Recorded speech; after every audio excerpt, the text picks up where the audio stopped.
The late 13th century brought a sudden and profound crisis to the Kingdom of Scotland, a land of rugged beauty and proud tradition. For generations, the Scottish people had looked to their monarch for stability and guidance, but now, the very future of their nation was thrown into doubt. In 1286, tragedy struck when King Alexander III died unexpectedly in a riding accident. His untimely death sent shockwaves through the realm, for he left behind no surviving sons or direct male heirs. The only legitimate successor was his young granddaughter Margaret, known as the Maid of Norway. Margaret, just a child, lived far away across the North Sea in Norway. Her youth and distance made the kingdom's future perilous and uncertain. The Scottish people anxiously awaited her arrival, hoping she would secure the royal line and bring stability. In the meantime, a group of powerful nobles known as the Guardians of Scotland took charge, striving to maintain order and prevent chaos. Yet despite their efforts, uncertainty and fear gripped the land, as rival factions began to maneuver for power. Across the border, England's ambitious King Edward I, nicknamed Longshanks, watched events unfold with keen interest. He saw Scotland's vulnerability as an opportunity to extend his influence.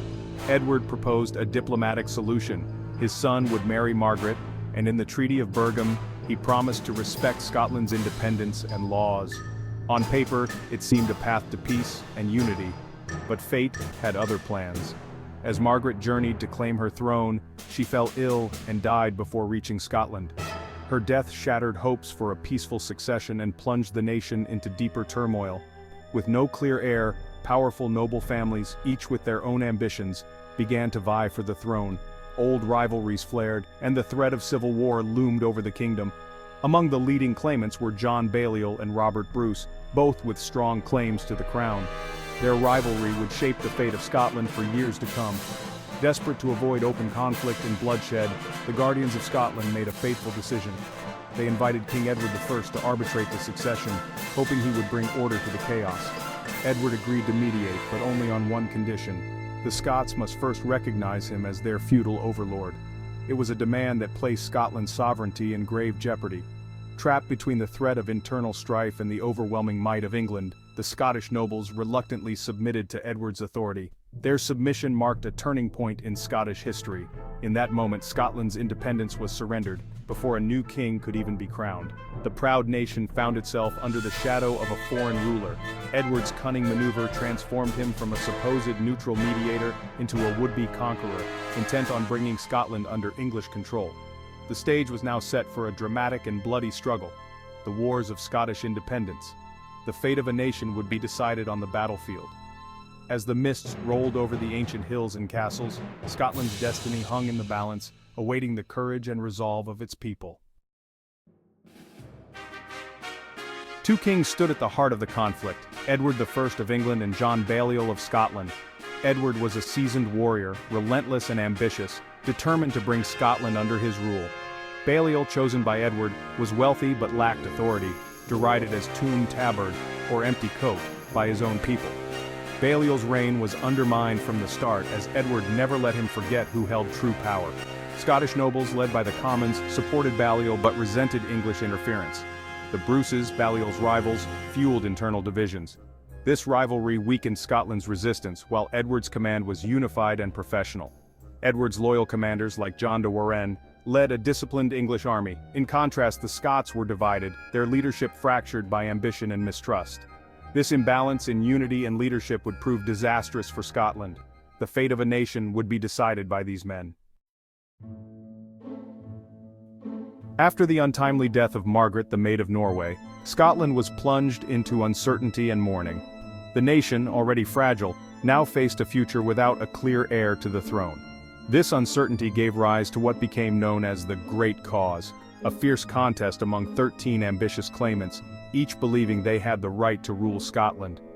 The country was suddenly a kingdom up for grabs, with powerful families vying for control and the fate of the nation hanging in the balance.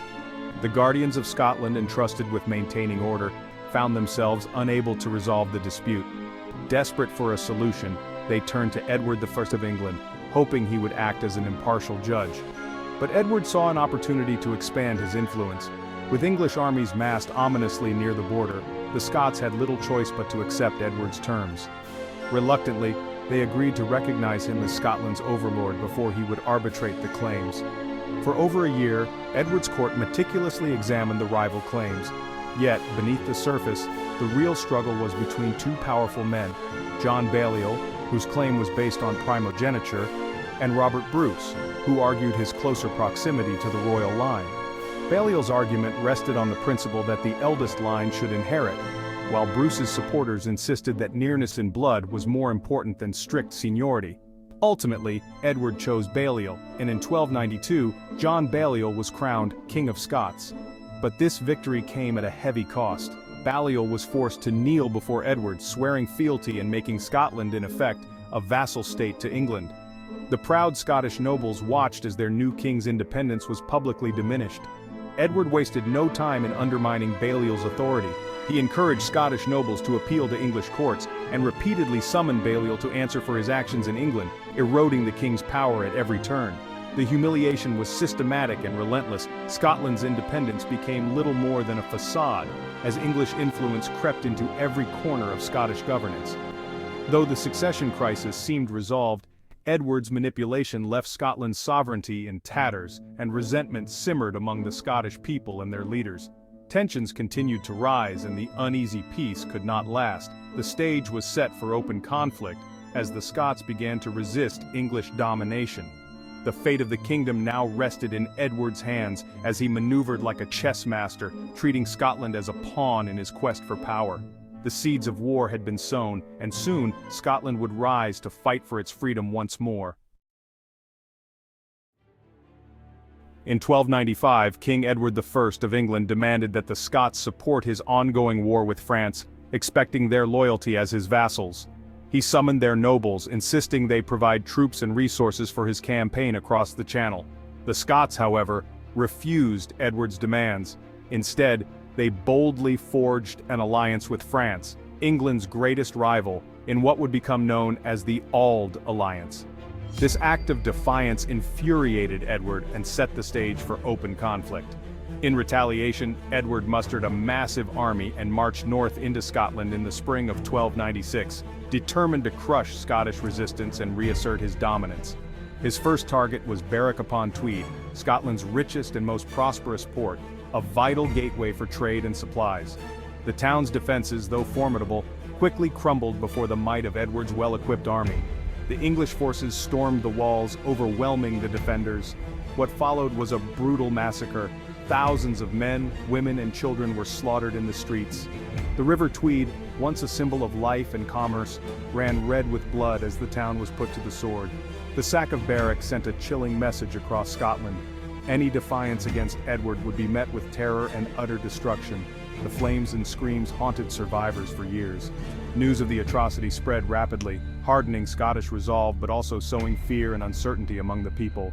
Some were driven to despair, while others vowed revenge. In response, the Scottish army launched a retaliatory raid into northern England. Yet despite their courage, the raid achieved little, failing to match the scale of Edward's devastation. The next flashpoint was Dunbar Castle, a formidable fortress perched on the Scottish coast, now a symbol of resistance. Its lady, Marjorie Comyn, bravely allowed the Scots to occupy the castle in open defiance of Edward's authority, risking everything for her country's freedom. Enraged, Edward dispatched his trusted commander, John de Warenne, Earl of Surrey, to lay siege to Dunbar and crush the rebellion. Both armies gathered, preparing for a decisive confrontation that would determine the fate of the Scottish resistance. Tension hung heavy in the air as dawn broke over the battlefield. The war for Scotland's independence had truly begun, and it was already soaked in blood and tragedy. The cost would be high for both sides. The fate of the kingdom now hung in the balance at Dunbar, where the hopes of a nation would be tested in the crucible of war. The stage was set for disaster, and the echoes of Berwick's fall would haunt Scotland for generations to come. The armies at Dunbar were starkly different. Edward's English force was professional and disciplined. 2,000 cavalry, 10,000 infantry, hardened by campaigns in Wales and France. Their heavy cavalry and archers, led by veterans like John de Warenne, were well supplied and confident after Berwick. The Scots, by contrast, fielded a feudal host, mostly infantry, brave but untrained, drawn from local levies. Their main tactic dense schiltron formations, effective defensively but slow and inflexible. Scottish cavalry was small and outmatched. The army was hastily assembled, poorly equipped and divided by internal rivalries. Leadership was by committee, leading to hesitation and confusion. The Scots fought on home soil but faced a professional invader. The imbalance was clear. The Scots were outmatched. On April 27, 1296, the Scots held a strong position on a ridge at Spotsmuir, overlooking the English camp. The Spotburn Gully separated the armies, a natural defense for the Scots. As the English crossed the gully, their formations broke apart. The Scots, misreading the movement as a retreat, saw an opportunity. Eager for victory, they abandoned their high ground and charged downhill in disorder. But the English were not fleeing. They quickly reformed on solid ground. The Scottish charge, disorganized and out of formation, crashed into a wall of English steel. The melee was brief and brutal. The Scots were overwhelmed. A single misjudgment had turned advantage into disaster. The battle was lost before it truly began. The Scottish charge collapsed instantly against the disciplined English lines. Panic spread. The Scots broke and fled, pursued mercilessly by English cavalry. The rout was total, hundreds killed. But the real blow was the capture of Scotland's leadership. Over 100 nobles, including key earls and John Comyn, were taken prisoner. The Scottish war effort was decapitated in a single day. Edward's victory was absolute. Dunbar Castle surrendered, followed by other strongholds. Even Edinburgh Castle fell without serious resistance. The defeat was not just military, it was a national catastrophe. Scotland was left defenseless, its leaders in chains. The kingdom's independence was shattered. Edward marched unopposed through Scotland, demanding oaths of fealty from nobles and towns alike. The ragman rolls recorded over 2,000 Scots swearing allegiance, proof of Scotland's subjugation. King John Balliol, stripped of his crown and dignity, surrendered and was exiled. Edward seized the Stone of Destiny and Scotland's national treasures, erasing symbols of independence. Scotland was now, in Edward's eyes, part of his realm. The conquest was complete, at least on paper. The nation's spirit, however, was not so easily broken. The seeds of resistance remained. Edward believed Dunbar had ended the Scottish problem. Army crushed, king deposed, country occupied. English officials ruled Scotland, and John de Warenne became governor. But Edward's brutality bred resentment and resistance. The ragman rolls and the sack of Berwick fueled Scottish anger. The defeat at Dunbar taught the Scots that conventional battle was futile. New leaders would emerge, fighting with guerrilla tactics and raids. Within a year, rebellion flared. Andrew Moray in the north, William Wallace in the south. These men, not great nobles but patriots, refused to accept defeat. Dunbar, meant to end Scottish independence, became the spark for its fiercest struggle. The fire of resistance had only just begun.